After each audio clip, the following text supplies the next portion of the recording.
14 March 2026 சனி 30 மாசி விசுவாவசு. இன்று காரடையான் நோன்பு. நல்ல நேரம் காலை 7:30 முதல் 8:30 வரை. மாலை 4:30 முதல் 5:30 வரை.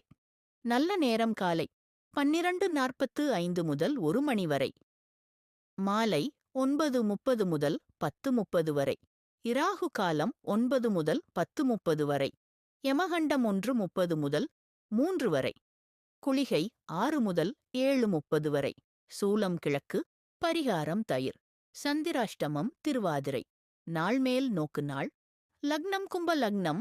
இருப்பு நாழிகை 0 வினாடி 09. சூரிய உதயம் காலை 6:23. திதி ஏகாதசி. நட்சத்திரம் நேற்று நள்ளிரவு 2:17 மணிக்கு மேல். இன்று முழுவதும் உத்திராடம்.